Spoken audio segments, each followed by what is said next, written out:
नमस्कार, मैं हूं दिबांजलि मोइत्रा। अमेरिका ईरान की दुश्मनी जारी है और दोनों देश एक दूसरे को नीचा दिखाने का कोई भी मौका नहीं छोड़ते हैं। इसी कड़ी में ईरान को और परेशान करने के लिए अमेरिका ने संयुक्त राष्ट्र संघ में प्रस्ताव लाया। अमेरिकी प्रस्ताव में कहा गया है कि ईरान पर लगे हथियारों के प्रतिबंध की अवधि अनिश्चित काल तक बढ़ा दी जाए, लेकिन भारी बहुमत से संयुक्त राष्ट्र में यह अमेरिकी प्रस्ताव गिर गया, जिससे नाराज होकर ट्रंप प्रशासन ने धमकी दी कि वो तेहरान पर सभी संयुक्त राष्ट्र प्रतिबंध दोबारा लगाने के लिए कदम उठा सकता है। अमेरिका को केवल डोमिनिकन गणराज्य का ही समर्थन मिला। संयुक्त राष्ट्र की 15 सदस्यीय सुरक्षा परिषद में शुक्रवार को 2 देशों ने प्रस्ताव के समर्थन और 2 देशों ने उसके खिलाफ मतदान किया, जबकि 11 देश अनुपस्थित रहे।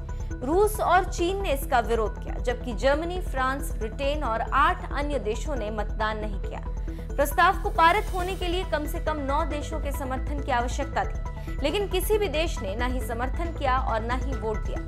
अमेरिका की इस बुरी हार पर विदेश मंत्री माइक पोम्पियो ने कहा कि सुरक्षा परिषद के ऊपर अंतर्राष्ट्रीय शांति और सुरक्षा बनाए रखने की जिम्मेदारी है, लेकिन वो अपनी मौलिक जिम्मेदारी निभाने में असफल रहा।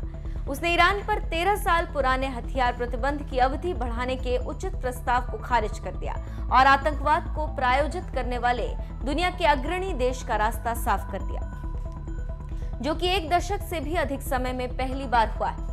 विदेशी मामलों के जानकारों की माने तो प्रतिबंध की अवधि बढ़ाए जाने का समर्थन करने वाले इजराइल और 6 अरब खाड़ी देश जानते हैं कि यदि प्रतिबंधों की अवधि समाप्त हो जाती है तो ईरान और अराजकता फैलाएगा, उसके साथ ही साथ ज्यादा नुकसान करेगा। लेकिन सुरक्षा परिषद ने इस बात को नजरअंदाज करने का फैसला किया। पोम्पियो ने एक और बयान में कहा है कि अमेरिका क्षेत्र में अपने उन मित्रों को कभी नहीं छोड़ेगा जिन्होंने सुरक्षा परिषद से अधिक की उम्मीद की थी। तो आप समझ सकते हैं कि इस हार से अमेरिका कितना बौखलाया हुआ है और हार पर किस तरह की संयुक्त राष्ट्र की आलोचना कर रहा है।